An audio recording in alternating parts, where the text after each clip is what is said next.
안녕하세요 여러분, 성공합시다.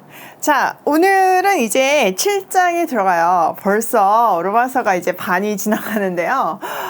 너무 깊고 정말 좋은 내용이라서 감동도 있지만 쉽지 않아서 여러분들한테 최대한 쉽게 설명하려고 노력하는데 여러분들이 이 기회에 한번 잘 정리할 수 있으면 좋겠네요.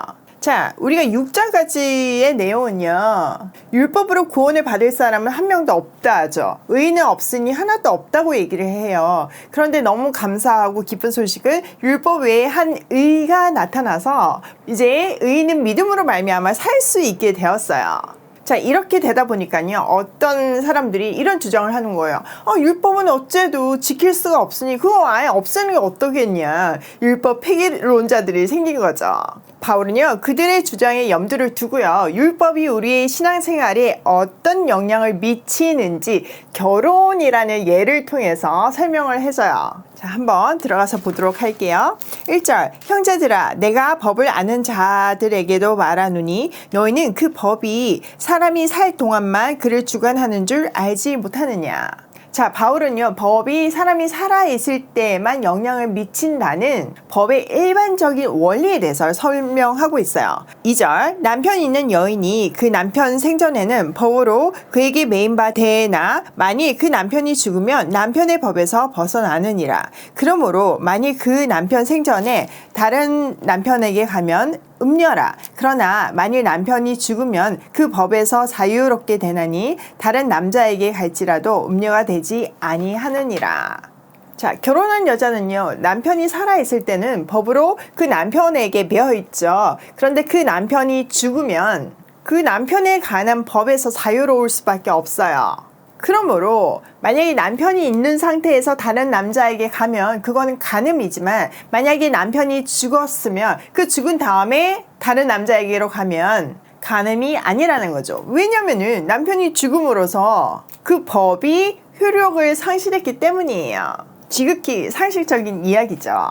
자, 4절에서 이제 본론을 얘기하는데요. 4절. 그러므로 내 형제들아, 너희도 그리스도의 몸으로 말미암아 율법에 대하여 죽임을 당하였으니 이는 다르니 곧 죽은 자 가운데서 살아나신 이에게 가서 우리가 하나님을 위하여 열매를 맺게 하려 함이라. 율법에서 벗어나려면요, 죽어야 해요. 그런데 율법은 죽을 수가 없잖아요. 결국 그 율법 아래에 있는 우리가 죽어야 해요. 그래야 그 율법에서 자유하게 되죠. 우리가 그리스도와 함께 십자가에 못 박힘으로 해서 율법에 대해서는 죽었어요.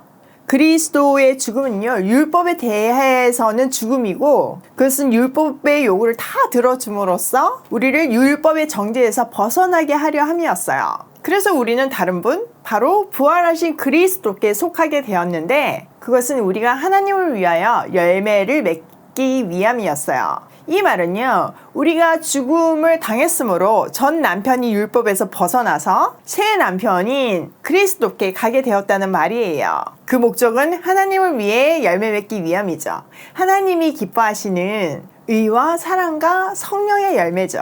자, 우리가 신랑이 바뀌었으면 당연히 그 신랑의, 새 신랑의 자녀를 낳아야 되죠. 다른 남자의 자녀, 과거 신랑의 자녀를 낳으면 말이 안 되는 거죠. 이제는 그런 성령의 열매를 맺어야 된다는 거예요.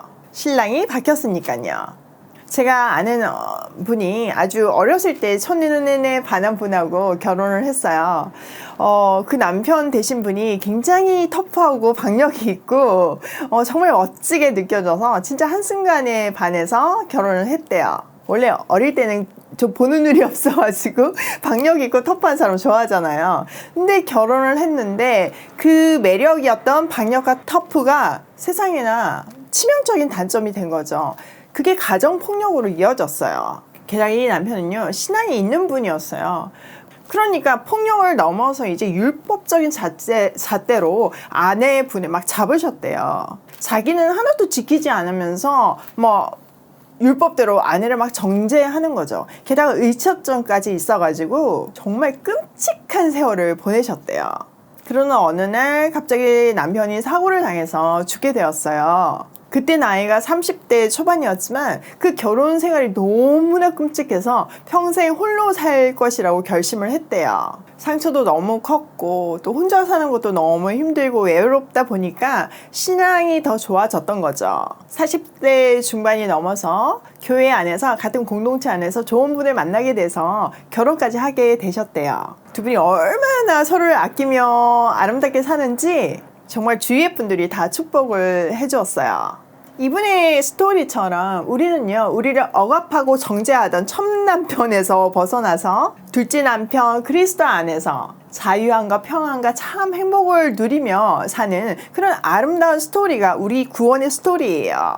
여러분, 이분이 자기 과거의 남편에게 돌아가고 싶을까요? 절대 아니에요. 이분이 정죄하고 때리고 죽이고자 덤벼드는 과거 남편의 영향력에서 벗어났듯이 우리도 십자가의 죽음으로 말미암아 율법의 정죄함에서 벗어났어요. 진리로 자유한 몸이 되었어요. 우리는 여전히 율법을 지키고 말씀을 지키지만 이제는 달라요. 사랑하기 때문에 순종하는 그런 스스로가 원해서 지키는 순종이에요.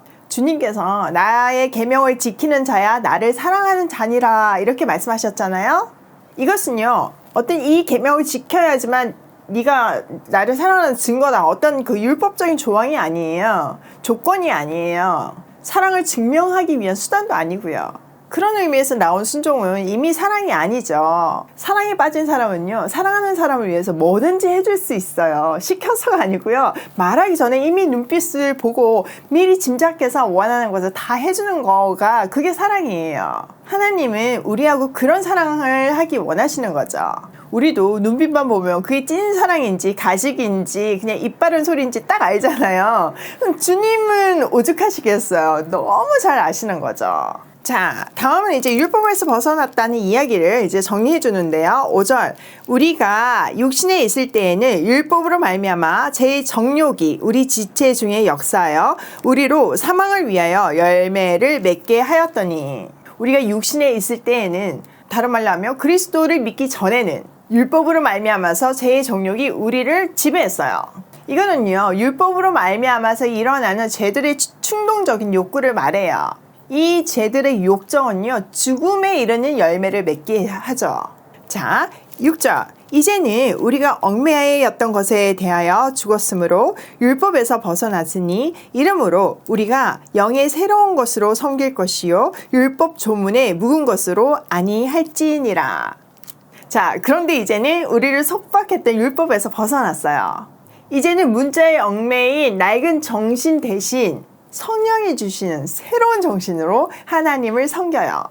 우리가 하나님을 만나는 순간 새로운 세상이 열리잖아요. 보이지 않는 것들이 보이기 시작하고 세상이 새롭게 해석이 되고 절망이 소망으로 바뀌는 놀라운 역사는 성령이 주시는 새 정신으로 하나님을 섬길 때 가능해요. 자, 다음은 율법과 죄의 관계에 대해서 얘기를 하는데요. 7절. 그런즉 우리가 무슨 말을 하리요? 율법이 죄냐? 그럴 수 없느니라. 율법으로 말미암지 않고는 내가 죄를 알지 못하였으니 곧 율법이 탐내지 말라 하지 아니하였더라면 내가 탐심을 알지 못하였으리라. 바울이요, 율법 그 자체가 죄냐고 물어요. 율법 아래서 죄와 사망의 열매를 맺게 되니까 율법 그 자체가 문제냐는 말이죠.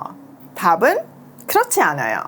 율법은요, 우리에게 죄가 무엇인지를 가르쳐주는 거울과 같아요.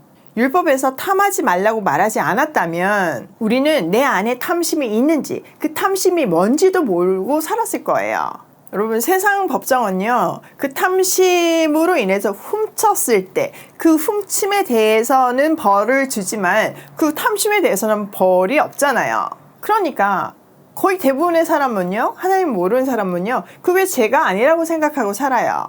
그런데 율법은요, 그것도 죄라는 것을 가르쳐주고 있어요. 율법이 알려주지 않았다면 우리도 그게 죄인지 모르고 뭐 속으로는 별 생각을 다 하면서 끊임없이 죄를 짓고 살았을 거예요. 정죄하는 것도 마찬가지잖아요. 우리 진짜 정죄 잘하잖아요.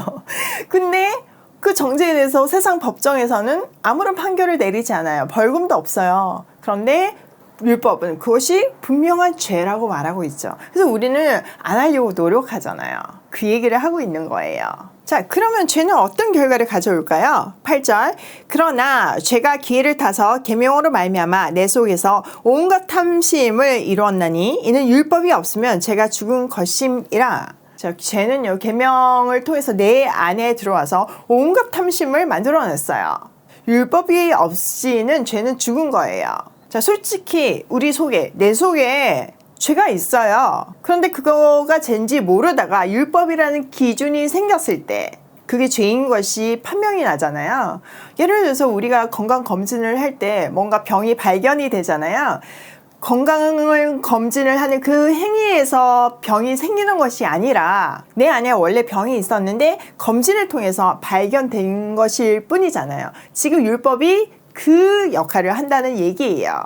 자, 그러면서 바울이 자기 개인적인 고백을 하는데요. 9절. 전에 율법을 깨닫지 못했을 때에는 내가 살았더니 계명이 이름에 죄는 살아나고 나는 죽었도다. 생명에 이르게 할 계명이 내게 대하여 도리어 사망에 이르게 하는 것이 되었도다.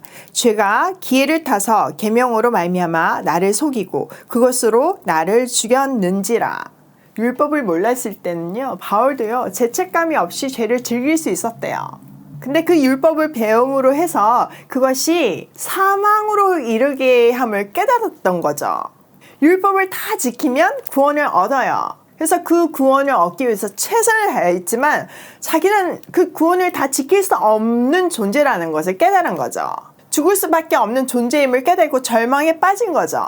자, 이 율법을 다 지킨다는 거는요, 평생 동안 내가 태어나서 죽기까지 단 한 번의 실수도 하면 안 된다는 의미예요.